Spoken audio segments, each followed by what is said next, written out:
It begins, as many quiet stories do, in the half-light of dawn when the world still belongs to silence, and even time seems unsure if it should move forward.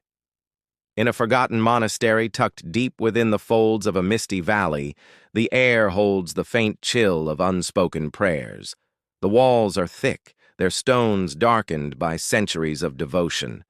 Every breath seems to echo softly, as if the place itself has learned to whisper. The scriptorium lies at the heart of it all, a long, narrow room with tall windows that filter in pale, uncertain light. The glass is wavy and old, so the morning sun bends as it enters, painting the room in rippling amber and gold. Dust drifts lazily in the beams, each particle turning like a small star in slow orbit. A single candle burns on the nearest desk. Its flame trembles as if listening. And beside it, bent low over parchment, sits a man who has given his life to the written word. He is neither old nor young. Time has worn him evenly, as it does those who live quietly.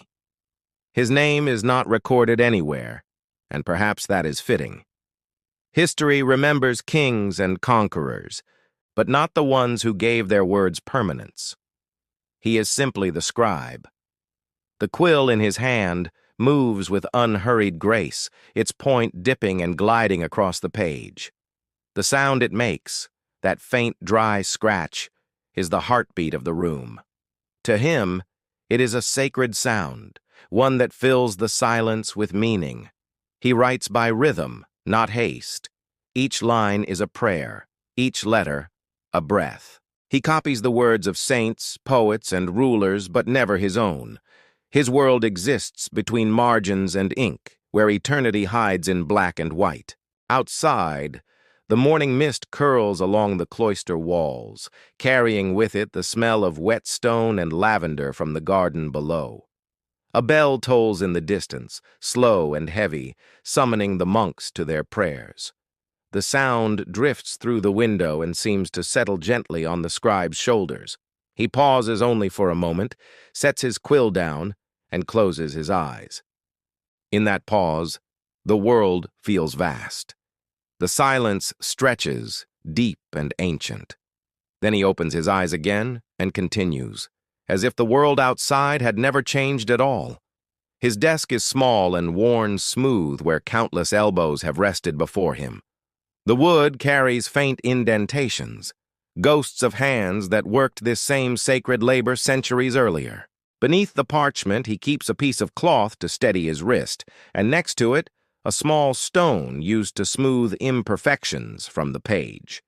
Every movement is careful, deliberate, and slow. The candle sputters once, spitting a bead of wax onto his hand. He doesn't flinch. A scribe learns to accept small burns and stains. They are part of the ritual. He merely wipes the wax away and adjusts the flame, shielding it with his palm until it steadies again. The ink is thick tonight, made from oak gall and soot. It carries the scent of earth and iron, something both alive and eternal. When it catches the candlelight, it gleams faintly, like water in moonlight.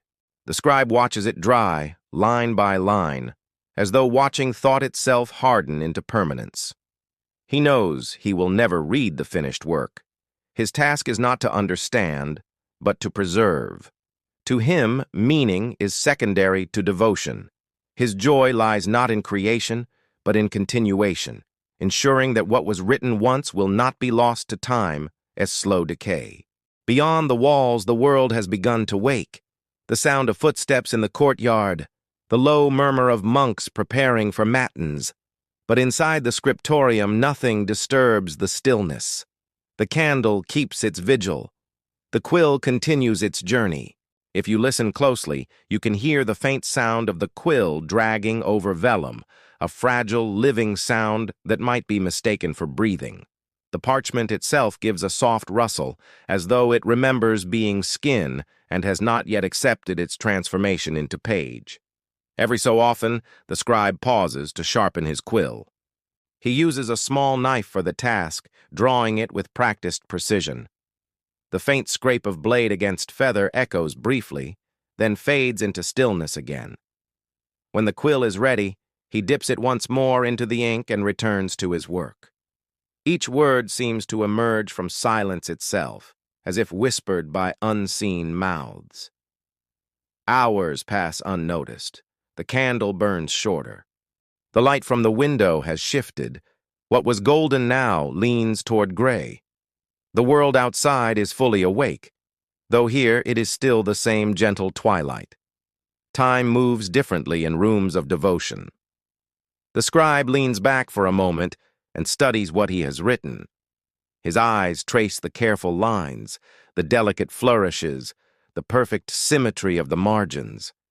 There is a quiet satisfaction in his expression, not pride, but peace. He reaches for a small brush and dusts the page to keep the ink from smudging. Then he turns to a clean sheet, smooths it flat, and begins again. The cycle continues, like the breath of the monastery itself, rising and falling, word after word, prayer after prayer. Somewhere, far down the hall, a door creaks open. Footsteps approach, soft and measured. A monk appears in the doorway, his face dimly lit by the same wavering flame. "Brother," he says gently, "the bell has rung." The scribe looks up, blinking as if returning from another world. He nods slowly, then places his quill down beside the candle. He will return to this page after prayer. The ink will wait. The candle will be trimmed. The words will continue, as they always do. The monk withdraws, leaving the door half open, and for a moment longer, the scribe sits in the hush of the scriptorium, gazing at the faint curl of smoke rising from the candle's flame. The silence feels alive, as if listening. Perhaps it is. He whispers something. Maybe a prayer, maybe gratitude. And then stands, his robes brushing softly against the stone floor. As he leaves, the candle flickers, sighs, and steadies once more. The room returns to stillness. Only the faint scent of ink and wax remains, mingling with the memory of unspoken words. The quiet beginning has passed, and somewhere deep within the stone, history exhales. Morning gives way to late afternoon, and the monastery grows drowsy under the soft weight of sunlight. The bell has long since ceased its echo, and the air in the scriptorium has turned warm and faintly sweet, a mixture of old parchment, oil, and beeswax. The scribe returns to his desk, as he always does. He moves without sound, his robes whispering across the stone. The candle is replaced, trimmed, lit anew. Its flame glows steady this time, not bright, but constant, as though it too knows the rhythm of this quiet labor. He sits. The quill waits where he left it, its tip darkened with dried ink. He lifts it gently, wipes it clean with a strip of linen, and begins again. The ink glides across the page in slow, deliberate motion, words forming like ripples upon a still pond. For a time, everything feels unchanged. The faint hum of silence, the distant chant from the chapel, the careful rise and fall of his breathing, and then something small interrupts it. A loose sheet, buried beneath his tools, slips from its place and drifts to the floor. The sound is soft, but in the hush of the room it feels sudden, startling, even. The scribe bends to pick it up. His fingers brush the page, and he freezes. The parchment is old, older than the others. Its edges browned, its texture rough. Across the top, in faded ink, are words not of scripture, but of memory. A name. A fragment of a letter. a piece of handwriting he almost recognizes. He turns it over, slowly. The words are faint, nearly lost, but he can still read them. "And though my eyes grow weak, I write to you, brother, for it comforts me to imagine your hand still steady." The scribe sits back in silence. It is not his writing, but it feels familiar. Painfully so. Perhaps it belonged to the man who trained him long ago. Or to another scribe before that, whose hand once worked at this very desk. The ink has faded to the color of rain clouds, but the emotion lingers, steady, unguarded, human. He reads the rest, line by trembling line. There are no grand revelations, no royal decrees, no sacred verses, only the small ache of a man who knew his days of writing were ending. The words speak of cold mornings and trembling fingers, of faith held like a fragile flame.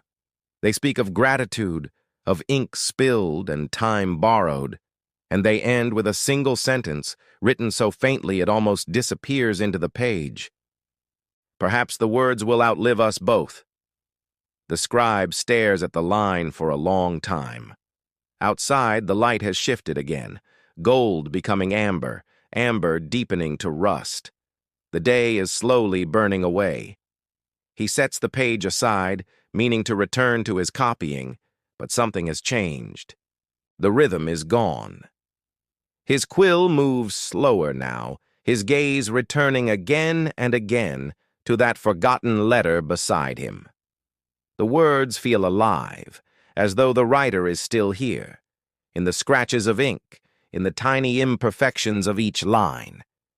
He wonders if the man felt the same fatigue that creeps into his own bones, the same quiet loneliness of endless repetition, the same strange comfort in knowing that, though no one will ever remember him, the words he preserves will endure. There's something humbling about it.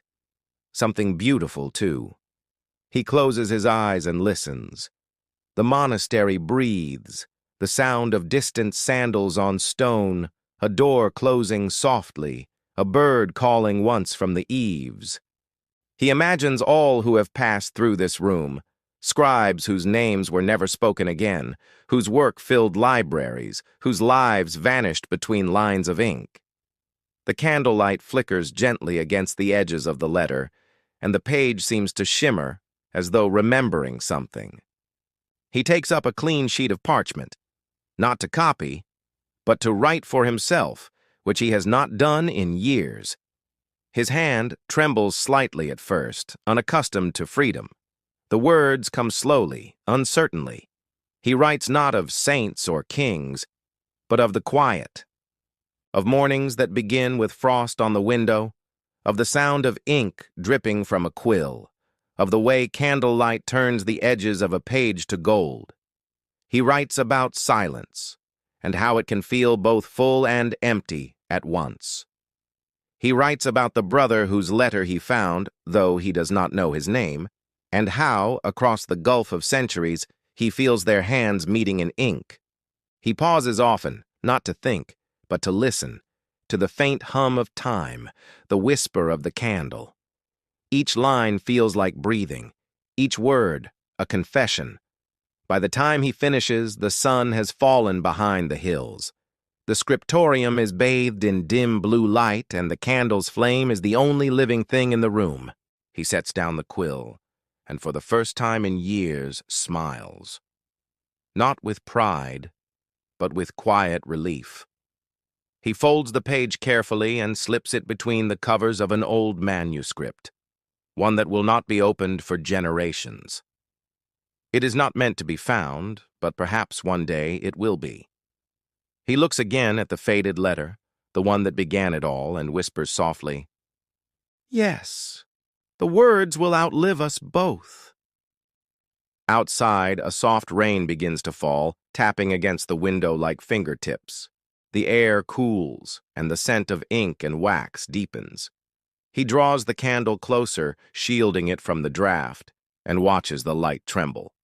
There is comfort in knowing that though their names will vanish, the words will not. The pages, once blank, now carry the weight of every hand that ever touched them. A quiet lineage of devotion, stretching through time like a thread of flame. And in that thought, the scribe finds peace. He sets the letter aside, folds his hands, and lets the candle's soft hum fill the silence once more. Perhaps tomorrow he will return to his copying. Perhaps not. For now, the ink may rest, and the soul may breathe. Outside, the rain continues. Inside, the candle burns low, and somewhere between the two, between silence and sound, memory and ink, the past begins to stir. It was said that truth is a flame, and that a scribe's quill is the hand that feeds it. But in those dim monasteries, where time seemed to sleep and light crept slow across stone, truth was not always welcome. It was dangerous, even to write it, for a scribe did not belong to himself. His words belonged to his patron, the church, the crown, or sometimes a lord whose heart was blacker than his ink. And yet each word carried a quiet defiance. Every line, every stroke of a quill held a small battle between obedience and conscience, between faith and fear. There are stories whispered among old manuscripts about scribes who changed a single line, one word, one letter, and altered history forever.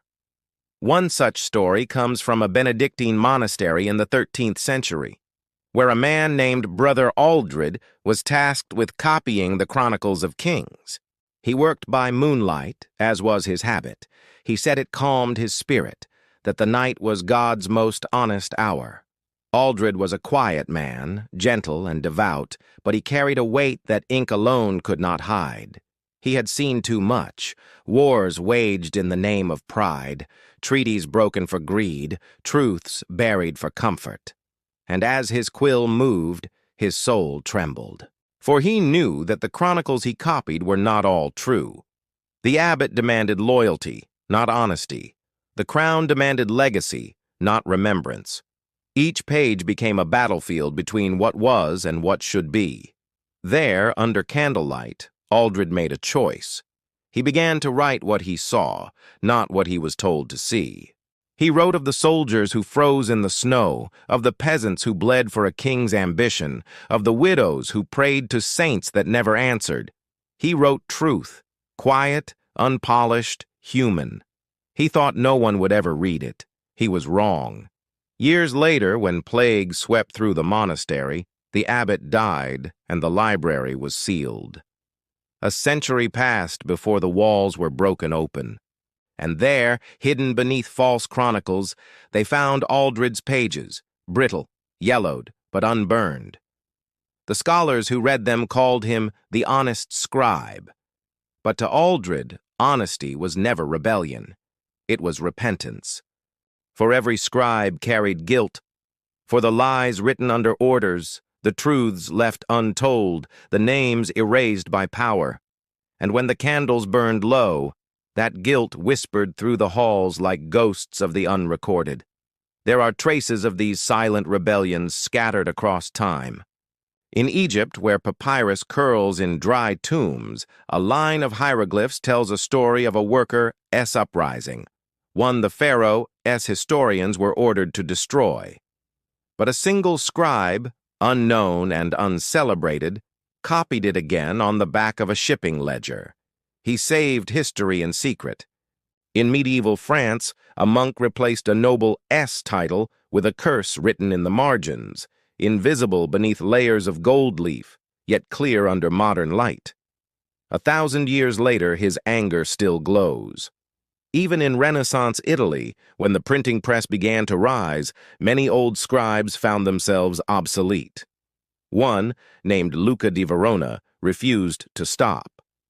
He wrote until his hands shook, insisting that no machine could feel what a man felt when his pen trembled with truth. He died poor, but his notes were found centuries later, corrections and confessions written between copied sermons. "Machines will print faster," he wrote, "but they will not care." And that, perhaps, was the essence of the scribe's burden. They were not merely recorders of history, They were its conscience. They knew that every word was a mirror, that one wrong reflection could distort generations. When kings wanted to be remembered as merciful, scribes softened their sins. When priests demanded sanctity, they polished their cruelty into divine mystery. When conquerors demanded glory, they buried the screams under poetry. And yet, sometimes, a trembling hand refused. Sometimes, a scribe looked at the page and thought of his mother's prayers, of his brother's grave, of a village burned for taxes, and he let a single tear fall into the ink. That tear became truth. The reader may never know it, but it's there, in the uneven lines, in the sudden smudge, in the word that feels too raw to be political. That is how truth survives, not as thunder, but as breath, not in the shout of rulers, but in the whisper of writers, and in the quiet stillness of scriptoria, where only the drip of wax and the scratching of quills filled the air. Those whispers built empires of remembrance. For every great monument raised by kings has fallen, but a scribe's sentence, hidden in a page, in a forgotten library, in a monastery cloaked in ivy, can outlive them all. That is the paradox of history. The loud are remembered, but the quiet endure. Brother Aldred never knew what his pages would become. Perhaps he feared the fire. Perhaps he hoped that someday someone would understand.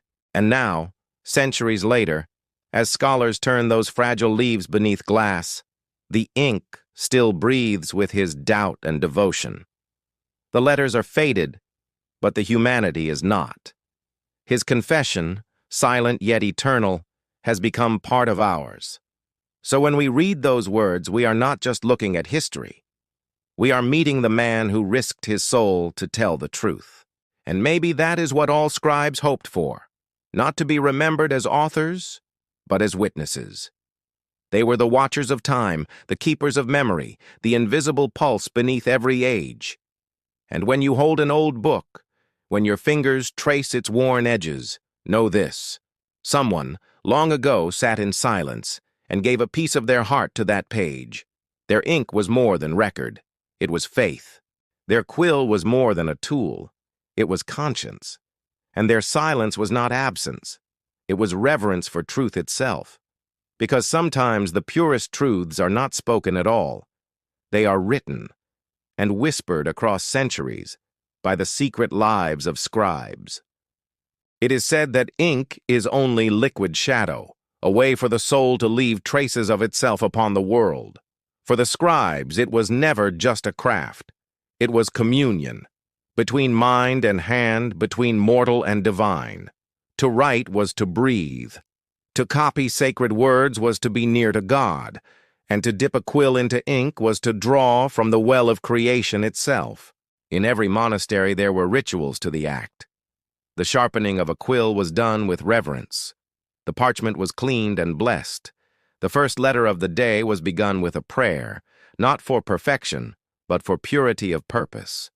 Because in those times, to make a mistake was not a small thing. A misplaced letter could turn a psalm into blasphemy. A single blot could cost weeks of labor, or a soul's peace. So the scribes moved slowly, their breath matching the rhythm of their strokes. Each word formed like a heartbeat, each line drawn with the patience of faith. Their ink was made from oak galls, soot and iron, and it carried the scent of earth and rain. When it touched parchment, it glistened like black honey before sinking deep into the fibers.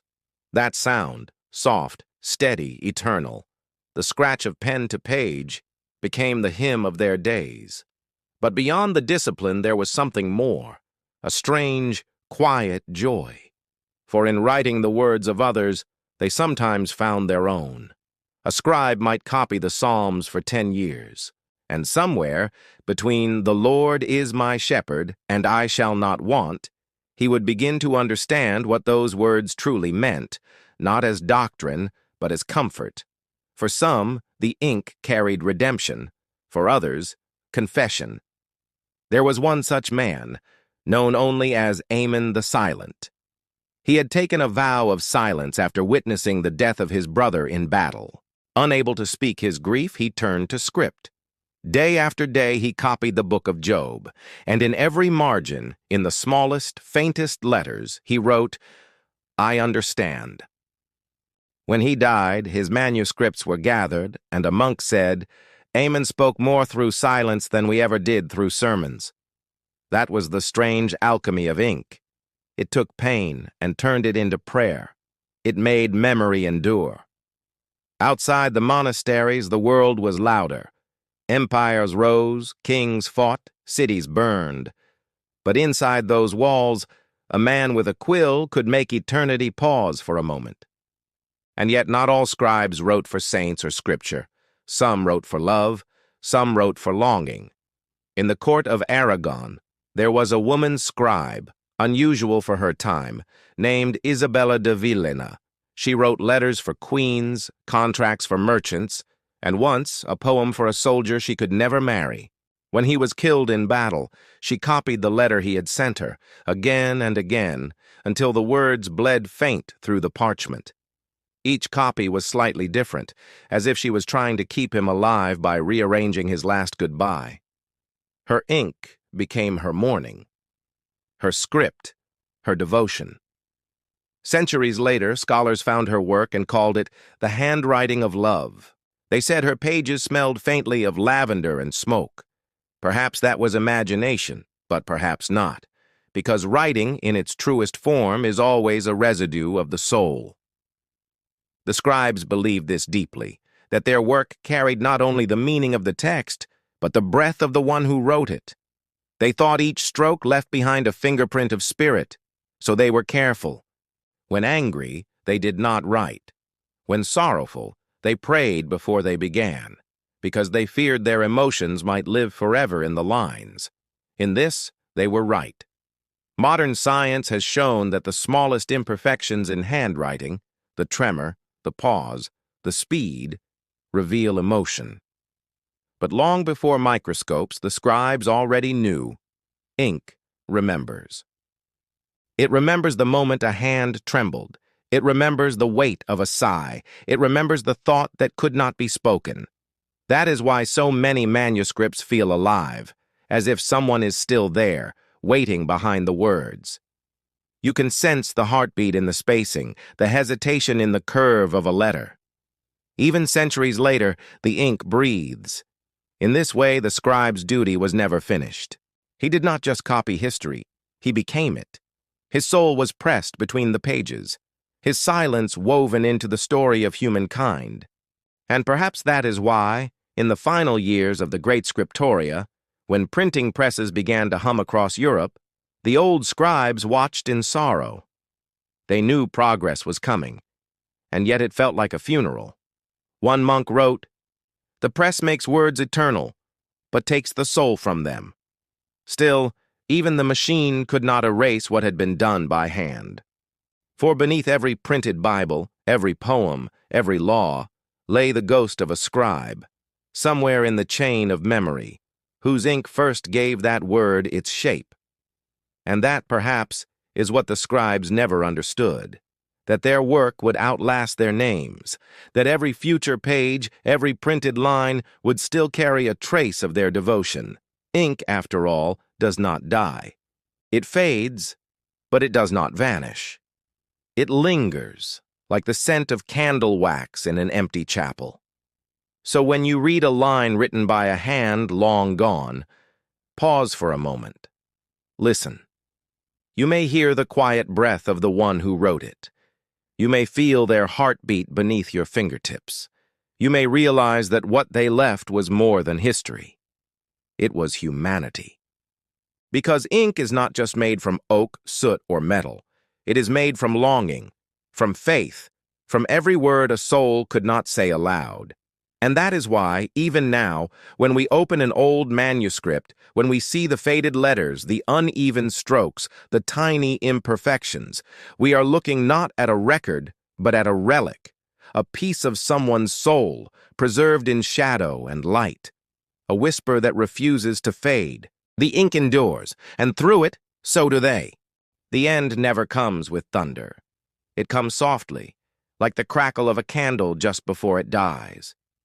For centuries, the scribes believed their work would last forever. That ink, bound by faith and parchment, could resist time itself. But even eternity can burn. The first flame was small, a spark from a candle left too close to a curtain, a forgotten wick, a careless breath of wind. And then, the room filled with smoke. In a monastery by the Rhine, sometime in the 13th century, a library caught fire in the middle of the night. The monks ran barefoot through the cloisters, their robes soaked in water from the well, their voices breaking the silence with cries of loss. Scrolls curled in the heat like living things. Parchment cracked, ink bubbled. The air itself became thick with the scent of burning vellum, a smell both holy and terrible. They tried to save what they could, hands blistered, eyes stung, and yet the flames moved faster than prayer. When dawn came, only ash remained. The monks stood in the ruins, and one of them said quietly, "The words have gone back to heaven." It was not the first fire, nor the last. From Alexandria to York, from Baghdad to Byzantium, the written world has burned again and again. Each time, history lost a heartbeat. Each time, the silence that followed was a kind of mourning. For every great book that survived, 100 smaller ones vanished. The thoughts of men and women who had no power, no crowns, no armies, only a quill, and faith that someone, someday, would read their words. But when the flames took them, no one remembered their names. The ink turned to smoke, the parchment turned to dust, and the memory of their existence was carried away by the wind. Yet not all was forgotten. Somewhere in a hidden room, a monk might have buried a chest beneath the floorboards, a secret copy of the Psalms, a prayer written for a soul who never came home. In Iceland, they wrapped sagas in animal skins and hid them in caves. In Spain, they sealed letters inside church walls. In the East, the monks of Tibet rolled their scriptures and placed them inside statues. Silent guardians of the word, the act of preservation became an act of faith. To save a page was to defy oblivion. And still, there were those who watched the fires and did nothing. Princes and priests who believed new words would replace the old. A man once said, "We can write them again." But he did not understand. You can copy a word, but not the hand that wrote it, not the pause, the breath, the soul in the curve of a letter. Every rewritten page is a translation of a ghost. So much of history vanished in silence. The small things, letters from mothers to sons, poems written in margins, confessions folded between psalms. They burned not because they were dangerous, but because they were fragile. It is strange, isn't it, that the grandest empires leave ruins of stone and the humblest hearts leave nothing but ash. And yet, even in that ash, something remains. For when the fire dies, the smoke carries memory. It drifts across the sky, invisible, but somewhere it settles, on walls, on soil, on breath. Perhaps that is why sometimes in an old library the air still smells faintly of smoke, as if the books themselves remember the heat that once tried to destroy them. There is a story, half legend, half truth, of a monk named Thomas of Evesham. When the abbey library burned, he gathered what was left, fragments, ashes, half pages. He placed them in a chest and spent the rest of his life trying to rewrite them from memory. He knew he would fail, but failure to him was sacred. Each word he restored, even imperfectly, was an act of resurrection. When he died, they found his final page unfinished, only 2 words complete, "Still writing." And so the fire became his teacher. He understood what the flames could not take, the devotion behind the act, because that is what the fire never learned, that burning words does not end them. It only turns them into something else. Light, heat, breath. Centuries later, when scholars uncover fragments of those burnt manuscripts, a half-charred corner of parchment, a faint line of ink, they hold it as one might hold bone, with reverence and silence. For they know that even ruins speak. Sometimes it's just a phrase, a few legible words that survive the blaze. Love endures. Remember us. Forgive. Simple, fragile words, but enough to remind us that the people who wrote them were real, that they felt, believed, hoped, that they lived. And though their libraries turned to ash, their intentions, their souls, their humanity survived. Because fire can consume paper but not purpose, it can erase text but not meaning. Perhaps in this way, forgetting is not the end. It is simply another translation, a passing of memory from one form to another. The scribes may have perished, their works may have turned to smoke, but their labor became the air we breathe. Every page that survived afterward was built upon their ashes, and if you listen closely, as you turn the page of an old book, you might hear a faint whisper in the rustle, not of words, but of the fire that once tried and failed to silence them. Because history, like ink, never truly disappears. It only fades, waiting for light to find it again. And when it does, when a hand lifts a burned fragment from the dark and reads the line that remains, the scribe lives once more. The candle burns again, the ink glistens anew, and somewhere, beyond time, a forgotten hand smiles, knowing it was never truly forgotten. It begins again in silence, not the silence of fear, nor the stillness of loss, but the silence that follows completion, the kind that feels like an exhale after a lifetime of prayer. In a forgotten monastery high upon the cliffs, where the wind smells of salt and old stone, an aged scribe sits alone. His name is not written anywhere. It has long since faded from the records, as though the world has agreed to let him vanish quietly. But he remains, bent over a table polished smooth by decades of elbows and hands. A single candle burns beside him, its flame wavering like a weary heart. The wax pools thick and golden, slowly swallowing the stub of its own wick. Outside, night drapes itself across the mountains. Snow gathers on the ledge, soft as dust. And somewhere, faintly, the sound of waves echoes from the valley below, the long, endless sigh of the sea. He does not hear much anymore, nor see much. The world has blurred into shapes and shadows, and even the ink before him looks more like memory than matter. But his hand still moves, slowly, steadily, as though guided by something older than muscle or will. The quill trembles slightly, its feather dull and frayed, and yet when it touches the page, the letters emerge with care, thin, perfect, deliberate. Each stroke is slower than the last, each breath deeper, quieter.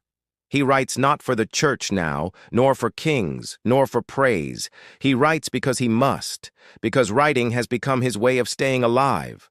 There are no grand texts left to copy, no commissions, no orders, only the empty pages he has saved for himself, the scraps and offcuts he never dared waste.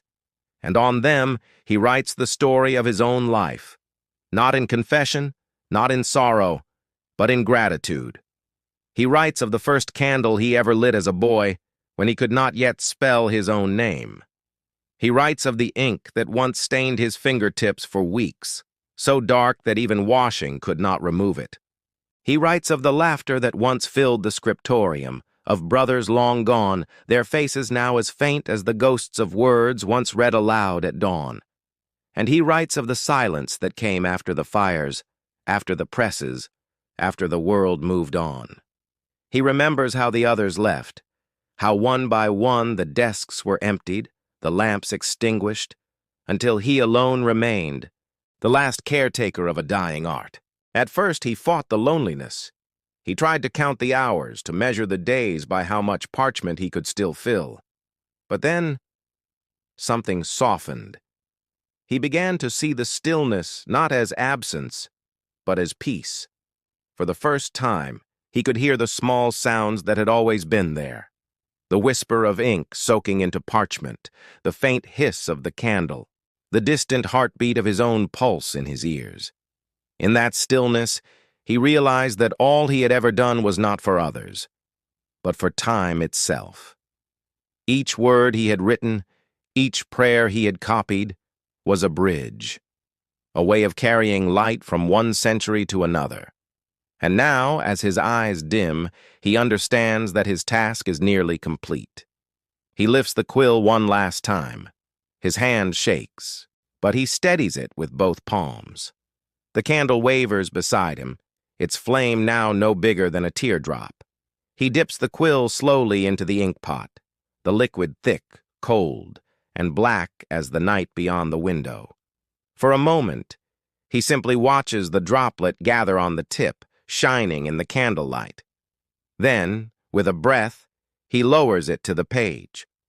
The letters emerge, slow, uneven, trembling. He does not rush. He writes the way one might whisper a farewell. When he reaches the final word, he stops. He looks at it for a long time, as though trying to see through it, to the meaning beneath the meaning. The word is simple, one that has been written by countless hands before his own. Amen. He lets the quill fall.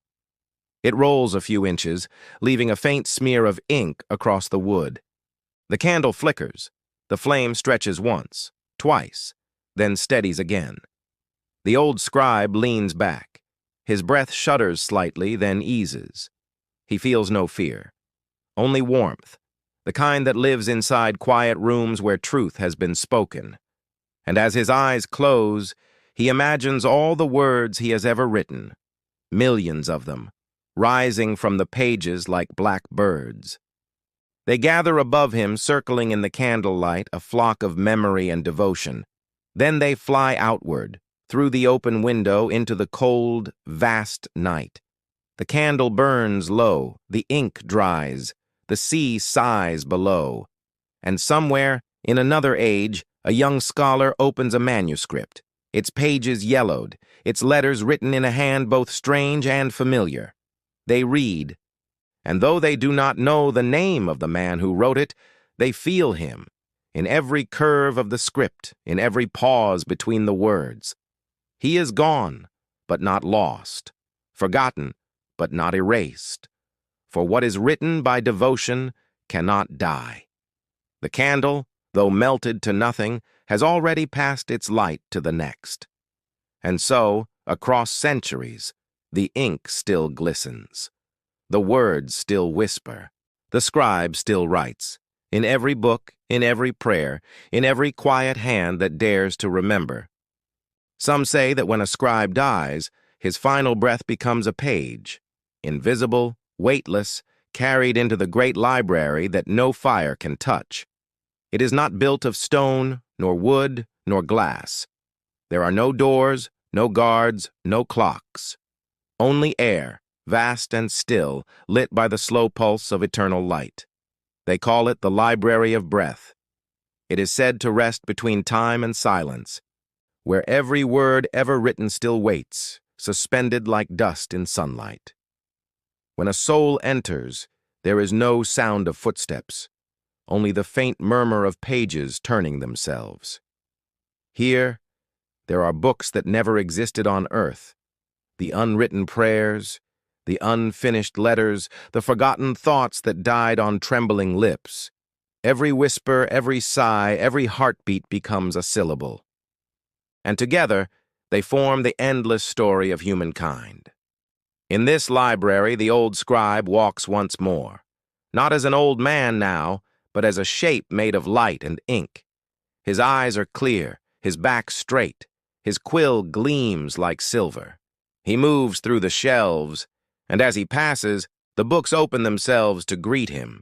He recognizes some, the manuscripts he once copied, The psalms that carried him through grief, the poems he never dared sign.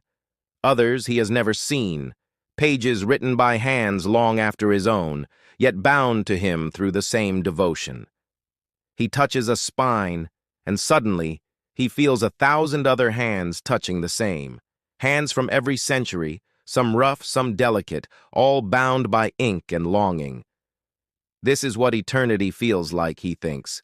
Not golden streets or angelic choirs, but a quiet hall, where every soul who ever wrote is still writing. In one corner of the library, a child sits, copying a single word onto endless parchment. Beside her, a scholar hums softly, rebuilding a poem lost to fire. And near them, a woman folds paper into the shape of a bird, each crease a prayer, each feather a line of scripture. The scribe watches them and smiles. Here there is no hierarchy, no kings, no abbots, no masters, only writers and words, equals beneath eternity's light. And the books breathe.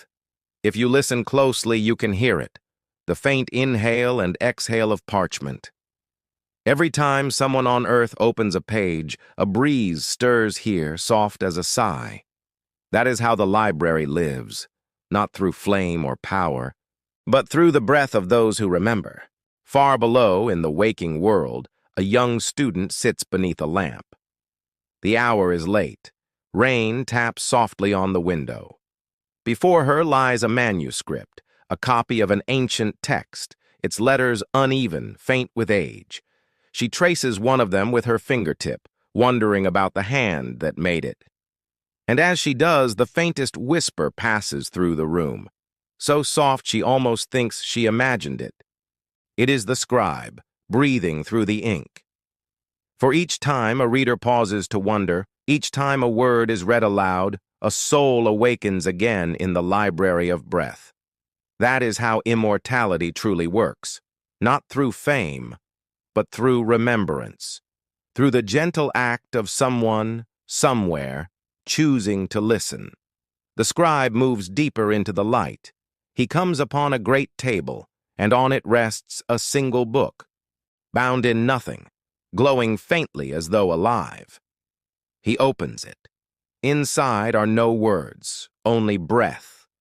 Winds from across centuries, the sighs of scribes, the laughter of monks, the quiet rustle of readers turning pages in candlelight. And there, between one breath and the next, he hears his own. It is faint, but it is there, woven into the air like the note of a forgotten song. He closes the book gently. He knows now that no one is ever truly lost. Every word ever written, every letter, every mark, every trace of ink, was simply practice for learning how to say goodnight to the world. Outside, the earth turns slowly beneath the stars. The monasteries crumble. The candles gutter out. The pages fade to yellow. But still, in some quiet room, someone writes. A letter, a thought, a name. And as their pen moves, the air stirs gently in the unseen halls of the library of breath, welcoming another soul home. For that is what writing has always been, not a record of what we are, but a way of returning to what we were meant to be. Ink and spirit, silence and sound, the mortal reaching for the eternal. And so, if ever you find yourself alone at night, reading words written long ago, listen carefully. Beneath the sound of your own breath, beneath the ticking of the clock, you might hear something else, a faint scratching, steady and patient. That is the sound of the scribes still writing, not for kings, not for glory, but for you. They write so that your silence may not feel empty. They write so that your sleep may be soft. They write because even now, the candle still burns and the ink still glistens, and the breath of the world still whispers through every word. The library waits, the pages breathe, and history once forgotten rests, not in fire, but in peace. The night lingers long after the last quill rests. The candle has melted into itself, leaving only a thin thread of smoke, curling upward like a prayer that has forgotten where to go. But the silence remains, soft, endless, sacred. Beneath that silence lies a truth few ever hear. Words do not die. They sleep. Somewhere, deep beneath the stone floors of a forgotten monastery, shelves breathe. Not literally, perhaps, but in the way that air shifts when a presence moves. Faint, reverent, patient. The old library, long abandoned, still remembers the weight of devotion. Its walls are lined with ghosts, not of people, but of words once loved. Each book, each scroll, each brittle fragment holds a pulse, a rhythm, a heartbeat of the men who wrote them, the unseen scribes who lived between light and ink. When the wind moves through the cracks in the stone, the parchment rustles softly, like breath. The room exhales centuries. Dust rises in slow spirals, turning gold in the faint shafts of moonlight that creep through shattered stained glass. It is said, in some corners of old Europe, that every word ever written still whispers in the air, that the breath used to speak or write them never truly disappears, only lingers, waiting to be remembered. And if you listen closely in such a library, you might hear it, not clearly but faintly beneath the hum of time. The echo of prayers written by trembling hands, the soft scratching of quills long gone still marking eternity in silence. A single page flutters. It bears no name, no author, no flourish of ownership. Only text. Lines copied from someone else's words, centuries older even then. But beneath the faded ink lies something unseen. The trace of a soul. The care of the man who once leaned close enough to feel his own breath ripple the parchment. The warmth of his hand, trapped in the fibers of the page, and so the scribe lives on. Not in memory, not in history, but in the invisible life of words. Every poem, every psalm, every law and letter and song owes something to the hands that carried them through the dark. Those hands shaped not only faith and kingdoms, but time itself.